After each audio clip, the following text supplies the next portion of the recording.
सेहिभଳି भाବରେ विभिन्न प्रकार त्रिभुज यथा समकोणी त्रिभुज सूक्ष्मकोणी त्रिभुज और स्थूलकोणी त्रिभुज देखाई पारुछि। आस आमे एबे ए चतुर्भुज गुड़िक तैयारी करिबा। मु एक ट्रापेजियम रो चित्र अंकन करूछि।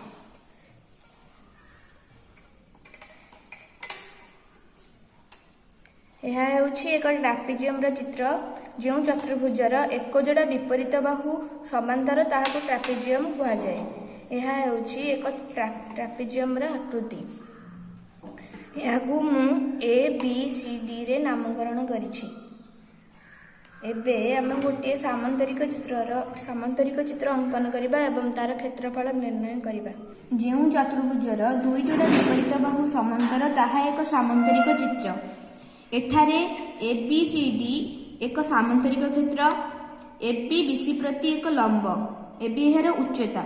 आमे जानिछे जे सामांतरिक क्षेत्रर क्षेत्रफल समान गोटे बाहुर दैर्घ्य गुणन सेही बाहु प्रति अंकित उच्चता। तेबे एହାର गोटे बाहुर दैर्घ्य होउछि 8 सेंटीमीटर एवं एହାର उच्चता होउछि 4 सेंटीमीटर। तेबे एହାର क्षेत्रफल समान 32 वर्ग सेंटीमीटर। आमे परीक्षण करिबा जे एହାର क्षेत्रफल 32 वर्ग सेंटीमीटर हेउछि कि नै। तेबे एथिरे थिबा पूर्ण वर्ग क्षेत्र संख्या हेउछि 1 2 3 4 5 6 7 8 9 10 11 12 13 14 15 16 17 18 19 20 21 22 23 24 25 26 27 28 एवं अपूर्ण वर्ग क्षेत्र संख्या 1 2 3 4 5 6 7 8। एहाकु आमे गोटे लेखा पूर्ण वर्ग क्षेत्र में परिणत कले यह चारोटी हेब 28 मिशाण 4 समान 32 वर्ग सेंटीमीटर। तेबे आमे उत्तर पाइले जे यह 32 वर्ग सेंटीमीटर बोली। सेही भली भाबरे आमे एक ट्रापेजियम रो चित्र अंकन करिबा।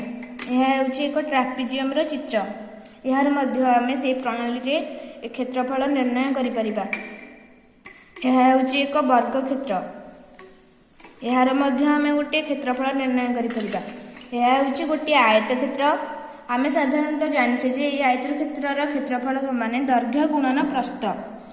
यार दैर्घ्य हेउछि 1 2 3 4 5 6 7 8। यार दैर्घ्य होछि 8 सेंटीमीटर एवं यार प्रस्थ हेउछि 4 सेंटीमीटर।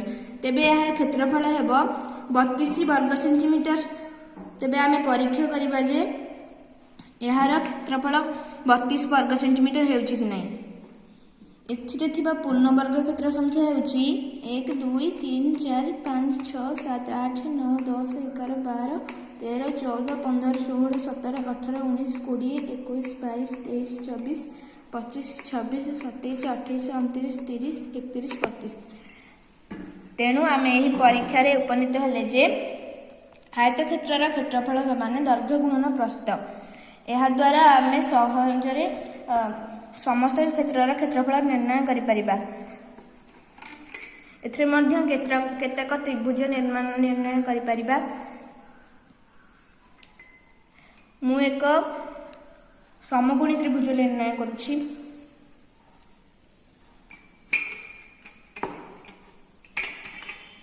यह होछि एक समकोणी त्रिभुज।